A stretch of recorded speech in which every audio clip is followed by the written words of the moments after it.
Namaskaram and welcome to Pashanath Finance News. Today, we bring you a comprehensive, in-depth update from Japan covering finance, banking, acquisitions, contracts, startups and funding, corporates, geopolitics, energy, infrastructure, artificial intelligence, manufacturing, government policy, defense, and stock markets. Japan is no longer a low-growth, low-interest economy sitting on the sidelines of global finance. It is now at a historic inflection point, and today's developments clearly show why global investors, policymakers, and corporations are watching Japan very closely. Let us begin. Japan's economic direction today is being shaped by a clear shift in monetary policy. The Bank of Japan has maintained its short-term policy rate at 0.75%, but more important than the rate decision is the tone. The central bank has raised its growth and inflation forecasts, confirming that Japan has decisively exited its long deflationary era. Governor Kazuo Ueda has made it clear that future policy tightening will depend primarily on wage growth and inflation sustainability, not emergency stimulus. This marks a fundamental change in Japan's economic philosophy. At the same time, the Bank of Japan is gradually stepping back from aggressive bond purchases, allowing market forces to play a larger role in pricing Japanese government debt. As a result, we are seeing pressure in the bond market. The 10-year Japanese government bond yield is now near 1.7%, while the 40-year bond yield has crossed 4%, a level unthinkable just a few years ago. This reflects growing investor focus on Japan's fiscal position, with public debt still exceeding 260% of GDP. Japan is no longer shielding markets from reality. Instead, it is cautiously preparing investors for normalization. Japan's banking sector is one of the biggest winners of this policy shift. For decades, Japanese banks struggled with zero interest rates. Today, that era is ending. Mitsubishi UFJ Financial Group, Japan's largest bank, has announced that its trust banking arm plans to double alternative assets under management to $10 billion by the year 2030. These investments are focused on private credit, infrastructure financing, and global real estate. Sumitomo Mitsui Financial Group is expanding aggressively into project finance, defense-linked lending, and overseas infrastructure, particularly in India and Southeast Asia. Mizuho Financial Group is targeting 2 to 3 trillion yen per year in ESG and transition-linked lending, aligning banking growth with government climate and industrial policy. Meanwhile, Japan's Financial Services Agency is quietly encouraging regional bank consolidation, digital transformation, and more disciplined capital allocation. Japanese banks are no longer just custodians of savings. They are becoming global capital allocators. Japanese equities remain resilient. Nikkei 225 trades near 53,800 to 54,000. Topix continues to find support from banks and industrials. Sector leaders banking: MUFG, SMFG, Resona Holdings. Manufacturing: Toyota, Mitsubishi Heavy Industries. Defense and Heavy Engineering: IHI Corporation, Kawasaki Heavy Industries. AI and Electronics: Sony Group, Tokyo Electron. Foreign institutional investors remain net buyers, driven by corporate governance reforms, aggressive share buybacks, return on equity mandates enforced by the Tokyo Stock Exchange. Japan is no longer being treated as a defensive allocation. It is being repriced as a reform market. Turning to equities. Japan's stock markets remain resilient, but leadership is becoming more selective. The Nikkei 225 is trading near the 53,800 to 54,000 range, supported by banking stocks, exporters, and heavy industry. The Topix index continues to attract long-term foreign capital, driven by corporate governance reforms mandated by the Tokyo Stock Exchange.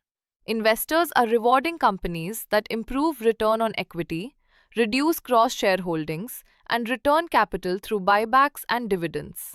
Sector leaders today include MUFG and SMFG in banking, Toyota and Mitsubishi Heavy Industries in manufacturing, IHI and Kawasaki Heavy Industries in defense, and Tokyo Electron and Sony Group in AI-linked electronics. Japan is no longer a passive market. It is an actively managed global investment destination.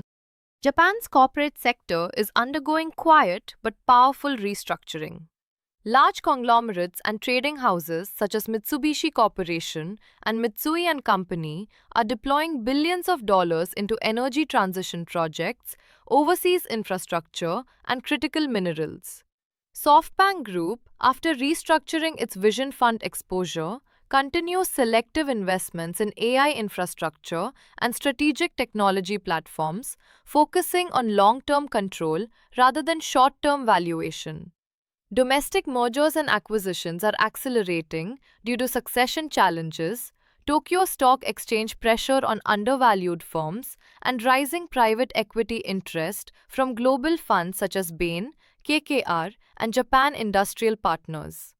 Japanese companies are not buying size, they are buying capability and resilience. Japan's startup ecosystem today is smaller than Silicon Valley, but it is becoming more focused and sustainable. Preferred Networks, one of Japan's most advanced AI companies, has raised approximately 19 billion yen to expand deep learning infrastructure and industrial AI platforms. Turing Incorporated, an autonomous driving AI startup, raised 5.5 billion yen in pre-Series A funding, focusing on full-stack AI driving systems.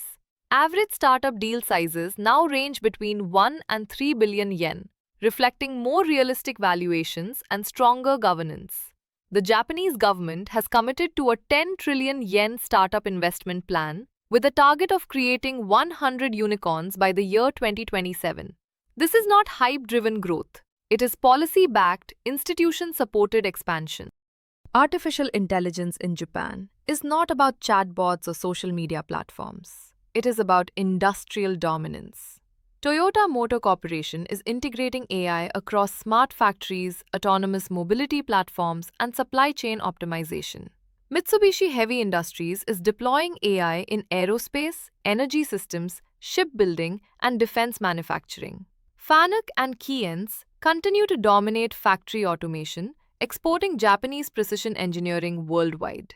Tokyo Electron plays a critical role in the global semiconductor equipment supply chain, supporting AI chip production across Asia, the United States, and Europe. Japan's strategy is clear. Control the machines that power AI, not just the software that displays it. Energy security remains a national priority. Japan continues to sign long-term LNG supply contracts lasting 20 to 25 years, ensuring stable energy imports amid global volatility. Nuclear power plant restarts are progressing cautiously under strict safety norms, driven by energy independence rather than ideology. Renewable energy investment is rising, but grid capacity and cost efficiency remain challenges.